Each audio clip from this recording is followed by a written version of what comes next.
먼 옛날 고구려의 호는 사라졌고 백제의 기세도 꺾였으며 신라마저 중심을 잃어가던 때였다. 삼국의 틈바구니 속에서 백성들은 더 이상 누구의 나라를 위하는지조차 알 수 없었다. 그 어지러운 시절에 한 사내가 나타난다. 그의 이름은 왕권. 평범한 부잣집 상인의 아들로 태어났지만 그는 단 한 번도 자신의 출신을 핑계로 내세우지 않았다. 왕권은 일찍이 바다를 넘나들며 무역을 익혔고 사람을 읽는 눈과 흐름을 헤아리는 지혜를 배웠다. 그는 백성의 말을 귀 기울여 들었고 장사꾼이지만 권력보다 사람의 믿음을 먼저 좇았다. 그러던 어느 날 궁예라는 이름의 사내가 등장한다. 불우한 왕족 출신으로 세상을 바꾸겠다는 이상과 그 누구도 꺾을 수 없는 야망을 품은 인물. 왕권은 궁예를 따른다. 그의 꿈과 이상에 감복하여 그의 부하가 되고 장수가 되어 전장을 누비며 전국의 민심을 하나씩 얻어간다. 하지만 꿈이 크면 그늘도 깊다고 했던가. 궁예는 점차 세상보다 자기 자신에 사로잡히기 시작한다. 그는 예언과 불심에 집착하며 의심을 키워갔고 자신을 따르던 사람마저 하나둘 숙청해 나갔다. 왕권은 괴로웠다. 스승과도 같던 궁예가 광기 속으로 빠져드는 걸 그저 바라볼 수밖에 없었다. 그러나 백성의 고통이 커질수록 왕권은 결단을 내린다. 무너지는 이상 위에 새로운 나라를 세우기로.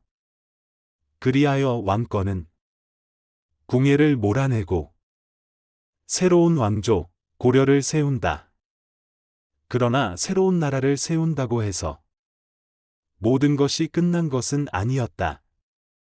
백제의 후예 견훤이 있었고 신라의 귀족들이 있었으며 호족과 반란 세력이 끊임없이 왕권을 흔들었다.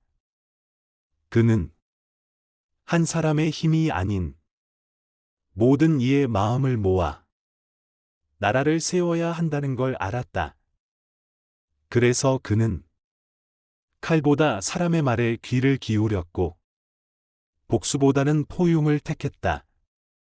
견훤의 아들 견씨는 아버지를 배신하고 왕건이 편에 섰다. 왕권은 그를 품었다. 원수의 피를 품는 일이 얼마나 어려운지 알았지만 그는 용기를 냈다. 또한 왕권은 모든 지역의 호족들과 혼인 동맹을 맺으며 피로 맺은 혈맹보다 정치로 맺은 협력의 길을 선택한다.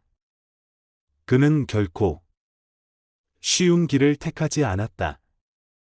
하지만 그가 택한 길은 오랜 시간 끝에 조선 100년의 뿌리가 되는 나라 고려의 시작이었다. 그는 백성을 먼저 생각했고 패자를 품었으며 승리에 도취하지 않았다. 그의 마지막은 정복자의 말이 아닌 아버지의 말처럼 다가온다. 나라를 얻었지만 사람의 마음을 잃는다면 그건 패배다. 태조 왕권의 줄거리는 단순한 전쟁 서사가 아니다. 그 안엔 사람을 향한 신념, 정치의 중심에 선 인간의 고민, 그리고 무엇보다 내가 아니어도 너와 함께할 수 있다는 깊은 포용이 담겨 있다. 제1장 왕권은 전쟁으로 나라를 얻었지만 사람으로 나라를 지켰다. 사람들은 종종 왕을 무기와 권력으로 기억한다. 하지만 왕권은 달랐다. 그는 칼보다 먼저 사람의 말에 귀를 기울였고 원수를 적으로 돌리기보다 포용의 마음으로 품으려 했다. 왕권은 당대의 혼란 속에서 자신의 나라를 세우는 대신 모두의 나라를 꿈꾸었다. 그가 세운 고려는 내 편이 아니라 우리의 나라였다. 그것이 바로 왕권이 오늘날까지 존경받는 이유다. 제2장 한 사람의 신념이 시대를 바꾼다.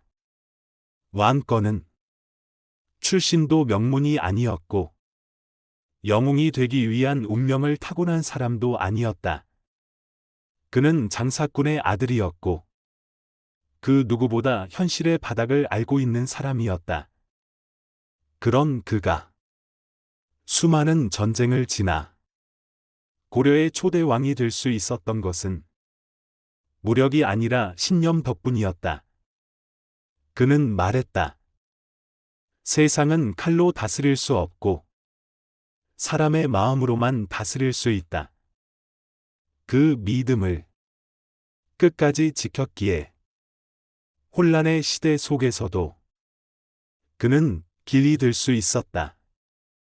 제3장 패자를 품는 자만이 진짜 승자다. 왕건이 가장 위대한 장면은 전투가 아니라 용서다. 그는 자신에게 칼을 겨눈 자를 용서했고 자신을 배신했던 자를 끌어안았다. 견훤과 같은 강적조차 그의 품 안에 들어왔다. 왕권은 알았다. 모두가 승자가 될 순 없지만 모두가 패자일 필요도 없다는 걸. 그는 승리가 사람을 죽이는 것이 아니라 사람을 품는 것임을 몸으로 증명했다. 제4장 왕건의 정치는 백성의 눈을 바라보는 데서 시작되었다. 왕건은 정치가였다. 그러나 그의 정치는 백성의 눈을 외면하지 않았다. 그는 전쟁터에서 살아남은 병사들의 눈을 기억했고 곡식을 잃은 농부의 눈을 외면하지 않았으며 자식을 잃은 어머니의 울음을 기억했다. 그렇기에 그의 명령은 날카롭지 않았고 그의 통치는 냉혹하지 않았다. 그는 백성의 눈을 통해 나라의 방향을 결정했다. 제5장 왕권은 스스로 왕이 되었지만 끝까지 왕이기만 하진 않았다. 왕권은 고려의 태조였지만 자신을 왕이라 부르기보다 늘 스스로를 백성의 보호자라 여겼다. 그는 말보다 행동으로 다스렸고 두려움보단 믿음을 남기려 했다. 그의 말은 명령이기보다 부탁에 가까웠고 그의 표정은 위엄보다 슬픔이 먼저였다. 그는 알고 있었다. 권력의 끝엔 고독이 있고 모든 선택엔 희생이 따른다는 것을. 그럼에도 그는 자리를 떠나지 않았다. 그 자리는 책임의 자리였기 때문이다. 제6장 태조 왕권을 통해 우리가 돌아보는 인생의 질문들. 이 드라마는 묻는다. 당신은 지금 누구의 마음을 품고 있는가? 당신의 선택은 누군가에게 위로가 되는가? 아니면 상처가 되는가? 승리하는 것보다 지키는 것이 더 중요하다는 걸 당신은 기억하고 있는가?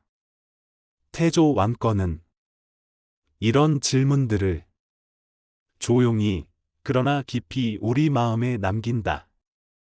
제7장 나이 들어 돌아보는 삶의 지도에 왕건이 길이 있다. 50이 넘고 60을 지나면 사람은